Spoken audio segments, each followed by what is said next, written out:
A very pleasant good afternoon, ladies and gentlemen. Welcome once again to the People's Forum of In the Streets with Big Stone. Today, ladies and gentlemen, we are blessed with the presence of Ishaka Musa Menelik. That is Heru Ishaka Musa Menelik. Now, Heru is the president of the Marcus Garvey People's Political Party, and we join him here in the studio for his now new look on 2018, what to expect from the Marcus Garvey People's Political Party, and just to analyze some of the problems that we've been facing for the last 2017 and into 2018. Crime is at the forefront of our thing. And before I speak with Heru, I'm just going to read to you that just came in, breaking news. It says, despite police intervention, St. Mary teen fuels ends deadly. The parish of St. Mary joined the murderous onslaught that has greeted Jamaica in the new year, as a teenager was stabbed to death in Highgate in the parish on Thursday night.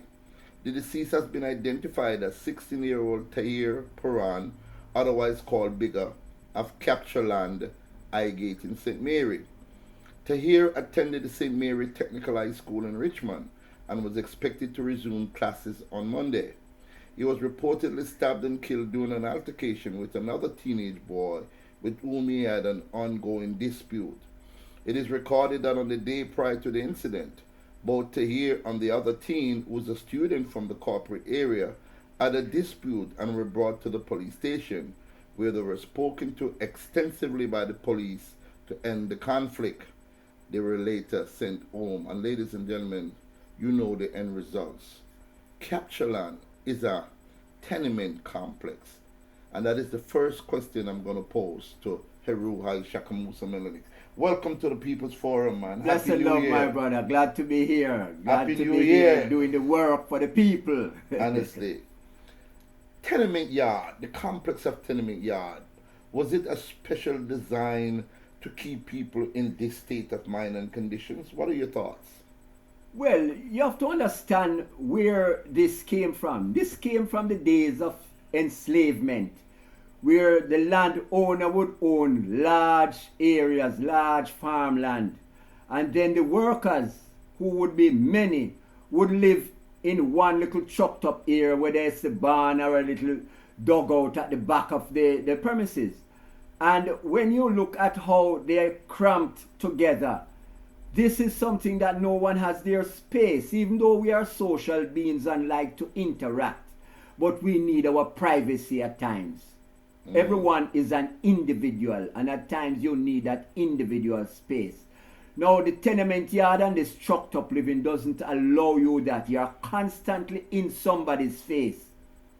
So you understand that you will do something at some point in time that will upset that person. Or as simple as stepping on the person's toe and causing a certain pain, and the person react by punching you or pushing you away. And then a knife or a gun is something ensues, yes.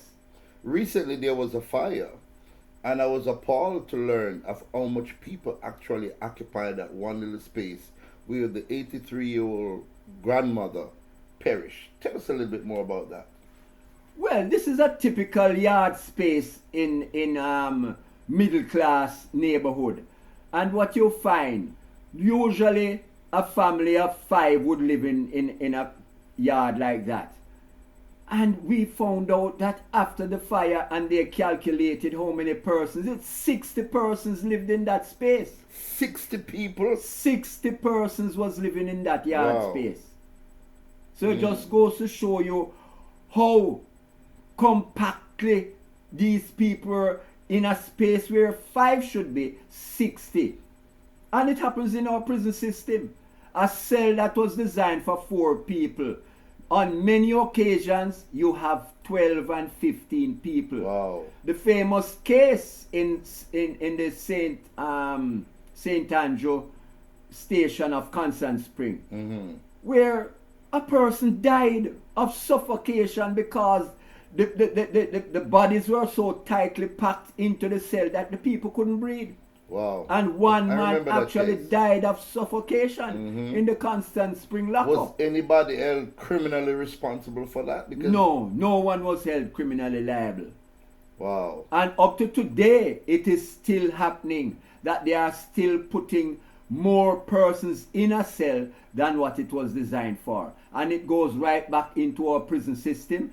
The adult correctional center that was designed to house 500, house 15, over 1,500. The last time I did a visit to the prison, over 1,500 inmates were there in a place designed for 500.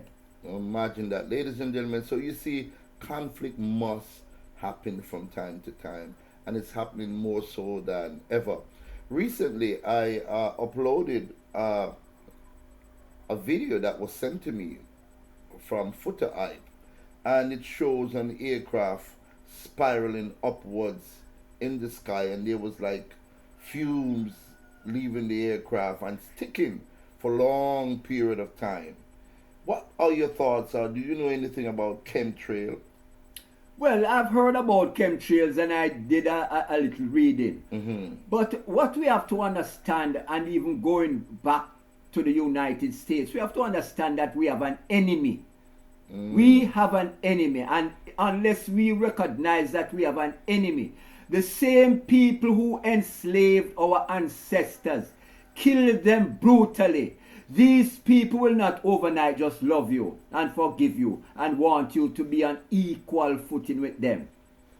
We have to remember the famous Dred Scott case, that the United States in their jurisdiction said that the African person is not a human being. He is 3/5 of a human being. That was actually in the Constitution of the United States. So we have to understand where we are coming from. That they see us as animals, and this is why they would brand us just as how they brand their animals to show ownership. Wow. So these people in this time will not change. Now there's a famous case that we have, the Tuskegee experiment, in which a number of Africans were infected with the gonococcus virus, and they watched that virus develop till it became syphilis, and they watched it until the persons died. They did not get treatment. They sent them to special hospitals where the doctors would just give you some dummy pills. Wow. And they wanted to see the different stages that you went through before you died. So actually then black people were used in the blatant term as a lab rat then, a guinea Definitely pig. so. Definitely so. Wow. So Wow. we have to look at the type of opposition that we are looking towards. So these people will do anything. And we have to also look at the AIDS virus. Yes. Well, when we look at the AIDS virus, we have done some research and found out that this virus was developed in a laboratory. Wow. So these are things that we must say, why was it developed in a laboratory? And then later on we heard about germ warfare, biological warfare, and this type of things. These things are used against us as a people.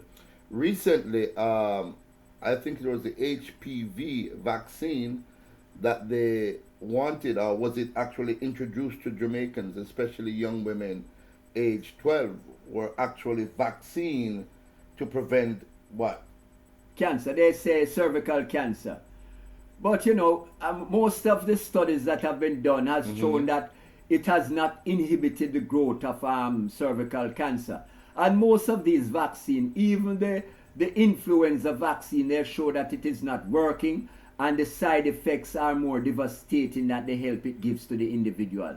So we have to be very wary. What we must start to do as a nation of people, as the Honorable Marcus Garvey said in African Fundamentalism, cast away the hero worship of other nations, and we must start to develop our own scientists, our own systems, that we don't take the word of the other man to say this is good for you. We must prove that this is good for us. And this is why self-reliance is one of the greatest things, the legacy that Mr. Garvey left you to say. You must be self-reliant. Stop depending on the other man to do for you what you can do for yourself. Great, great. Recently, as early as I think it's the 1st of January, there was a big, massive traffic pileup on the Palisados Airport Road going towards the the airport. Now there's a lot of blame. One blame being pushed towards the police, another is being pushed towards the municipality, another blame is pushed towards the ministry. What is going on with that? And why was an event like that allowed at a time like that when people would be going back and forth in droves from not just the airport but Port Royal? Why was an event like that allowed to happen in the first place? Well, for that, we know it was total mismanagement. Mm-hmm. And as we use the 5 P's, proper preparation prevents poor performance. Now, if they had gone through all the proper planning to know an event like that would attract a lot of vehicles. Mm-hmm. Now, the Palisado strip is a narrow strip. And if you are going to import 2,000 or 3,000 new vehicles on the strip, plus in addition to people who are using it to go to the airport or to go to Port Royal. Mm-hmm. No proper planning was done for parking. Now what should have done? The people should have been parked at another location and taken shuttle. there in some shuttle buses. That was the proper way to do it, because you could not allow double parking on both sides of the road. That would narrow the expressway for passengers coming through. And then with the illegal double parking, this is what blocked the road totally. Totally. And there were no traffic cops, there were no parking attendants, no one was there. It was total chaos. Well, there were a few traffic cops, but remember there was a sick out where up to 1,700 police officers at one time were sick. The thing is, the Commissioner of Police sent a report to the Minister of National Security, and he rejected that report, stating that it was incomplete. It did not have in details the questions that were asked. Do you think the Commissioner of Police is actually capable of handling Jamaica and the crime system that we have here? Well, judging by his past performance, he is more a humanitarian, and he would be more suited in the public relations department of the police force. To be the top cop, you have to have a general knowledge of all aspects of the force. So even in the traffic department, he should have known that the magnitude of that event would attract a lot of vehicles. So proper planning should have been in place to have a shuttle bus to bring the people there, park at a good parking location and come there. Wow. So he, as they say, he dropped the ball in that one. And even though his subordinates, even though it did not reach to him, as they say, the buck stops here, his subordinates should have been able to do a proper planning of the event before a write-off should give the permit. No permit should have been given unless everything would have been in place. Yes. Well, ladies and gentlemen, you notice we touched a couple of the trending topics of what is happening in Jamaica as we speak. Now we're going to hear from the president. What is his projected views on this new year? So this is your platform now, Honorable President. Tell Jamaica and the rest of the world what the Marcus Garvey People's Political Party, the party of choice for Jamaica, has in store for an embattled Jamaica. Thank you very much for that platform. Well, first of all, let me say to all my Jamaican people, slavery was abolished in 1834. The slave owners got 20 million pounds to share up, and the enslaved people got nothing. Wow. Zilch. Now, to add insult to injury, from 1834 to 1838, our ancestors had to work free for the plantation owners. They call that the apprenticeship period, which would have been preparing you to get to that period of total manumission. Now, what had happened is that we did not get any lands. We became illegal tenants in Jamaica from 1838 until today. 1.2 million squatters in Jamaica. Wow. And these are statistics by the National Housing Trust. Statistics. Now, They have identified over 700 squatter settlements, just as that one where that young man lived. They call it capture land. And this is all over Jamaica. Now, the Marcus Garvey People's Political Party, following the footsteps of the Honorable Marcus Garvey, we are saying every Jamaican family should own a piece of land. Amen. It is a human right. You cannot be born in a world and don't live anywhere. That is crazy, ridiculous. So these mendacious politicians that have been carrying on the legacy of slavery by saying black people cannot own land. This is what started the 1865 Morant Bay Rebellion. Land, my brother, land, my sister, you must live somewhere. And for these land barons that is collecting rent from a lot of these people at exorbitant rates, it must stop. The inequality of how you get paid. Let us look at what we call a scientific job evaluation, that we equate every job in Jamaica by its merit to the company. And we start to share the company pie in a more equitable way. We cannot have a managing director earning $4 million a week and another worker is getting under the minimum wage. And the minimum wage, my brothers and sisters, is not a living wage. You cannot live off that wage. It's a pie in the sky figure that these people use to say this is the minimum wage. I think it is now at 6,500. That cannot even pay your light bill. So what it is doing firstly is telling you you must steal electricity. It will not pay your water rate, so you are going to steal water. Wow. It cannot pay rent, so you are going to squat somewhere. So immediately you start off with a mentality that you have to steal to survive. The Marcus Garvey People's Political Party will change that. We will do a scientific job evaluation of every job and allow a more equitable sharing of the earnings of every company. We are going to institute ESOP. The ESOP program is known as the Employee Share Ownership Program, in which every worker in any company, if you have worked there continuously on broken service for over 5 years, you must own a piece of the company. So as that company grow, you shall grow with the company. For too long we see people working for 20, 30, 40, up to 50 years, and when they retire, they get only a golden pen and they get a pension of $2,000 a month. It must stop. And these mendacious politicians that is keeping this legacy going, they must go. They are acting in the interest of the rich man. And this is why you have the saying, the rich will get richer and the poor get poorer. It is happening in Jamaica. The United Nations just put out a communique to show that Jamaica has the widest disparity of incomes. Well, the Housing Trust was brought into being, and as the name dictates, the National Housing Trust. This was brought into being to provide houses for poor people, low-income earners.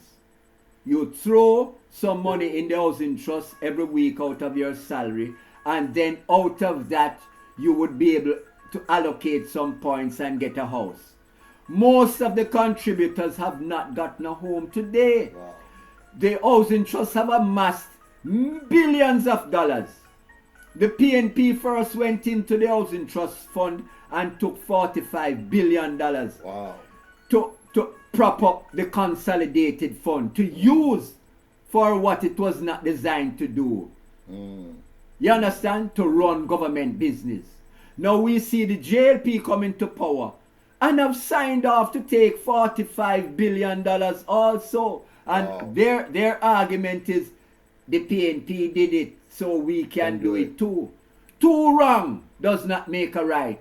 And we must always remember, there's one right way of doing things, but many wrong ways. We must do what is right, not what is popular.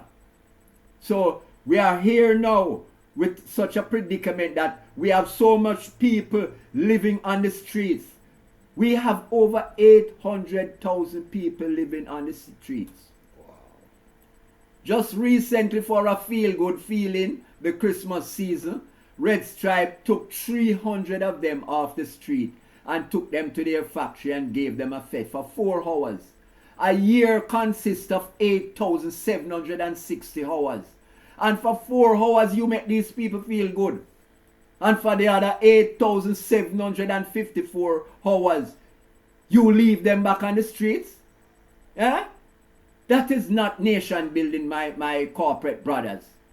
We need to amalgamate a fund with all corporate people. All this money that you want to use at Christmas and at Easter and whatever feel good period.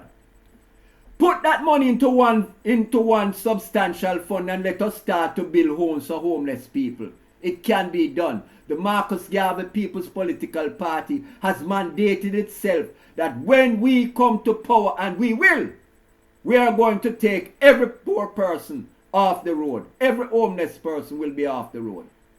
Wow, ladies and gentlemen, what a powerful way to conclude this segment of the People's Forum. The Marcus Garvey People's Political Party will come to power, as said by the President, Heru Ishaka Musa Menelik. Mr. Menelik, thank you very much once again. Give thanks. For stopping by. And ladies and gentlemen, there you have it. This is summary and a preview of what is in store for you. Make sure the red, the black, and the green is the only way that can take Jamaica out of this predicament. Thank you One very God, much. one aim, one destiny. Thank you very much for watching, and I hope you do have a great day. Thank you.